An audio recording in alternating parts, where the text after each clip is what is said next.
90 రోజుల కోర్సు పూర్తి చేస్తే చాలు 100% ప్లేస్మెంట్ సపోర్ట్ తో సాఫ్ట్వేర్ జాబ్ మీ సొంతం. వెంటనే కోడ్ జ్ఞాన్ డెస్టినేషన్ ని సంప్రదించండి. నమస్కారం అలగరి రవీంద్రనాథ్ గారు. నమస్తే అండి సిరి గారు. సార్, ప్రాపర్టీ విషయంలో ఎస్పెషల్లీ విల్లు అనేది చాలా ఇంపార్టెంట్. అండ్ విల్లు గురించి ఇప్పటి వరకు మనం ఎన్నో వీడియోస్లో కూడా మాట్లాడుకోవడం జరిగింది. ఒకవేళ అంటే తండ్రి కనుక వీలు రాయకుండా మరణిస్తే ఎలా ఉంటుంది అన్నది మనమైతే తెలుసుకోవడం జరిగింది. అలానే ప్రాపర్టీ విషయంలో మదర్కున్న ప్రాపర్టీ కనుక ఒకవేళ విల్లు రాయకుండా మరణిస్తే తదనంతరం ఆ ఆస్తి మీద హక్కు ఎవరికి ఉంటుంది? దీని గురించి చట్టం ఏం చెప్తుంది సార్? వెరీ ఇంట్రెస్టింగ్ క్వశ్చన్ సిరి గారు. వీలునామా లేకపోతే విల్ డీడ్ అన్నది ప్రాపర్టీస్ ని మన తదనంతరం మన తర్వాత ప్రాపర్టీస్ ఎటువంటి వివాదాలు లేకుండా తమ యొక్క వారసుల మధ్య ఎటువంటి విభేదాలు లేకుండా ఆ ప్రాపర్టీ సక్రమంగా వినియోగించుకోవాలి అంటే వీలునామా అన్నది తప్పనిసరిగా రాసుకోవాలి. ఇది గుర్తుపెట్టుకోవాల్సిన విషయం. వీలునామా బతికుండంగానే మన యొక్క వీలునామా లేకపోతే విల్ డీడ్ అన్నది మనం బతికుండంగానే మన యొక్క ప్రాపర్టీస్ ఎవరెవరికి ఎంతెంత చెందాలి, ఎవరెవరికి ఏమి చెందాలి, మన కొడుకుల మధ్య కూతుళ్ళ మధ్య రిలేషన్షిప్స్ బాగుండాలన్నా లేకపోయినా వారి మధ్య సత్సంబంధం ఉండాలంటే కూడా వీలునామా అన్నది తప్పనిసరిగా రాయాలి. ఇది చాలా చాలా ఇంపార్టెంట్. మనం ఎంత కష్టపడి మన ప్రాపర్టీస్ని పోగు చేసుకోవచ్చు, లేకపోతే మనకి యాన్సెస్ట్రల్ ప్రాపర్టీని మనం ఎంతో కష్టపడి వాటిని ప్రొటెక్ట్ చేసుకుంటూ వస్తున్నాం.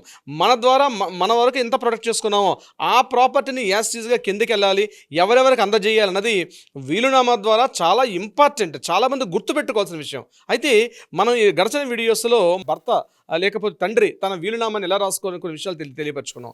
సో ఈ వీడియో ద్వారా మహిళ అంటే తల్లి కావచ్చు లేకపోతే వైఫ్ కావచ్చు, తన వీలునామా అంటే తనకు చెందినటువంటి ప్రాపర్టీని తన తదనంతరం ఎవరికి చెందాలి అన్న విషయం మీద వీలునామా రాయకుండా చనిపోతే ఆ ప్రాపర్టీ ఎవరికి చెందుతున్నది అన్నది ఈ వీడియో ద్వారా మనం తెలుసుకుందాం. మీ ప్రశ్న కూడా అదే అనుకుంటాను సిరి గారు. ముఖ్యంగా మహిళలకు ప్రాపర్టీ ఎన్ని రకాలుగా వస్తుంది?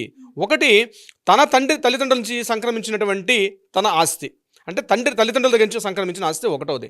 రెండవది, తన మామగారు లేకపోతే తన భర్త తరపున తనకు వచ్చినటువంటి ఆస్తి, ఇదే రెండో రకం. మూడవది, స్త్రీధన రూపకంగా తనకు వచ్చినటువంటి ప్రాపర్టీ, అంటే తన పుట్టింటి వారు పెళ్లి సమయంలో వివాహ సమయంలో ఆ యొక్క సందర్భంలో పెట్టినటువంటి ప్రాపర్టీస్ లేకపోతే ఇతరత్ర నగలు ఇట్లాంటివన్నీ కూడా వాటికి సంబంధించినటువంటి విషయాలు ఆ రకంగా కూడా తనకు ప్రాపర్టీ వచ్చే అవకాశం ఉంటుంది. నాలుగవది, మరీ ముఖ్యంగా తను సంపాదించుకున్నటువంటి ప్రాపర్టీ, అంటే తన కష్టార్జితంగా తను ఉద్యోగం చేసో వ్యాపారం చేసో తను ప్రాపర్టీ సంపాదించుకోవడం, ఒక ఇల్లు కావచ్చు లేకపోతే ఒక స్థలం కావచ్చు లేకపోతే ఇతరత్ర వనరు సముదాయం కావచ్చు, ఏదైనా కావచ్చు, ఏదైనా ఇలా 4 రకాలుగా తనకు వచ్చే అవకాశం ఉంటుంది. అంటే 4 రకాలుగా తనకు సంక్రమించినటువంటి ఈ ప్రాపర్టీ ఏదైతే ఉందో తను విల్లు రాయకుండా చనిపోతే ఎవరెవరికి ఏ రకంగా చెందుతుంది అన్నది ముందుగా తెలుసుకోవాల్సింది ప్రతి మహిళ కూడా, ప్రతి వ్యక్తి కూడా, ప్రతి మహిళ కూడా ఈ వీడియో ద్వారా తెలుసుకోవాల్సిన అవసరం అయితే ఉంటుంది.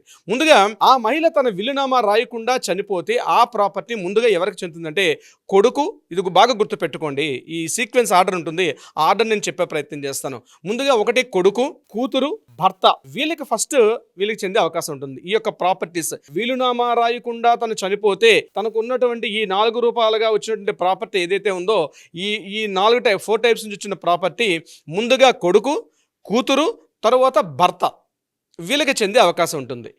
ఇప్పుడు నేను చెప్పినటువంటి ఈ సీక్వెన్స్లో ఉన్నటువంటి వారసులు ఎవరు లేరనుకోండి, అంటే కొడుకు కానీ కూతురు కానీ భర్త లేదు, వీళ్ళు చెందినప్పుడు ఎవరికి చెందుతుంది అంటే నెంబర్ 2 ఎవరు?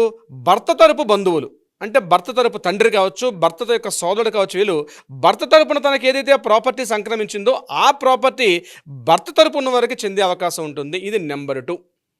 ఇప్పుడు మనం నెంబర్ 2 ప్రకారం వీళ్ళు కూడా వారసులు ఎవరో లేరనుకుందాం. మూడవది, తన తరపు ఉన్నటువంటి తన తండ్రి తరపు ఉన్నటువంటి బంధువులు, అంటే తనకు ఏదైతే ప్రాపర్టీ సంక్రమించిందో తండ్రి తరపు ఉన్నటువంటి బంధువులకు సంక్రమించే అవకాశం ఉంటుంది.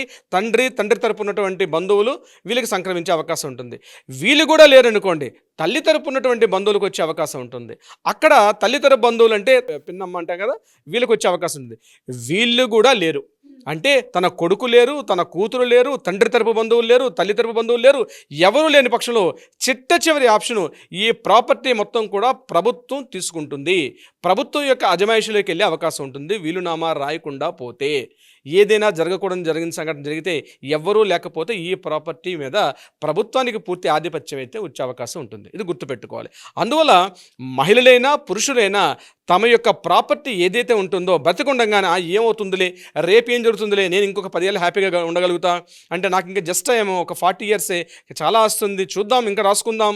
లేదండి, ప్రాపర్టీ ఎప్పుడైనా ఒకవేళ మీ వారసుల మధ్య ఏదైనా పోటీ వస్తుంది, లేకపోతే ఈ ప్రాపర్టీ కోసం మిమ్మల్ని చూసుకుంటున్నారనో ఎటువంటి సందర్భాలైనా మీకు అనిపించినా, ఎందుకండి ఈ ప్రాబ్లం అంతా కూడా, ఏదైనా నా ప్రాపర్టీ ఎటువంటి గొడవలు లేకుండా హ్యాపీగా నా తర్వాత కూడా ఆ ప్రాపర్టీని హ్యాపీగా కిందకి తీసుకువెళ్ళాలి అని ఆలోచించిన అటువంటి సందర్భాల్లో ఈ యొక్క ప్రాపర్టీ మీరు ఇన్ని రకాలుగా వీలునామా రాసుకునే అవకాశం కూడా ఉంటుంది. ఒకటి, వీలునామా రాసేటప్పుడు కూడా గుర్తుపెట్టుకోవాల్సింది ఏంటంటే ఈ వీలునామా ఏ సందర్భంలోనే క్యాన్సిల్ చేసుకునే అవకాశం ఉంటుంది.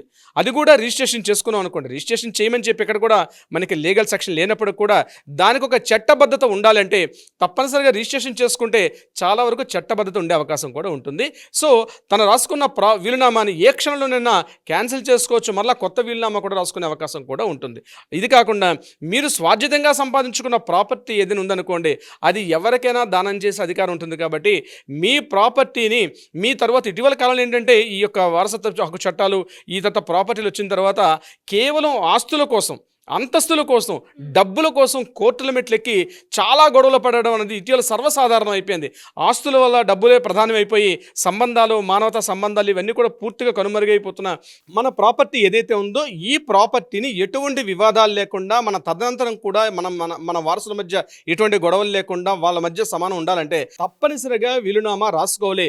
అది కూడా ఒక సరైన అడ్వకేట్ ద్వారా కరెక్ట్గా డ్రాఫ్టింగ్ చేసుకొని దాన్ని రిజిస్ట్రేషన్ చేసుకుంటే మాత్రం చట్టబద్ధత వచ్చే అవకాశం ఉంటుంది. ఈ రకంగా వెళ్తే మంచిది. ఒకవేళ ఇప్పుడు మహిళలు కానీ ఆస్తులు రాసుకోకపోతే వచ్చే పరిణామం ఎలా ఉంటుందో కూడా ఇప్పుడు నేను మీకు తెలియపరిచే ప్రయత్నం చేశాను శ్రీ గారు. Yes sir. సో మరి ఎవరికైనా కూడా దీనికి సంబంధించి ఇంకా పూర్తి వివరాలు తెలుసుకోవాలి, లీగల్ పరంగా వెళ్ళాలి అనుకునే వాళ్ళు మిమ్మల్ని ఏ రకంగా అప్రోచ్ అయ్యే ఛాన్స్ ఉందంటారు సార్? దీనికి సంబంధించినటువంటి ఏదైనా వివరాలు కావాలనుకుంటే ఎలా ప్రొసీడ్ అవ్వాలి, ఎలా చేస్తే బాగుంటుంది, వీలునామా రాయాలన్నా లేకపోతే ఇతర ప్రాపర్టీస్ పరంగా ఎటువంటి వివాదాలున్నా లేకపోతే సలహా సంప్రదింపాలు కావాలనుకున్నా కింద స్క్రోల్ అవుతున్న నెంబర్ని కాంటాక్ట్ చేయగలిగితే లీగల్ టీం మీకు అప్రోచ్ అవుతారు.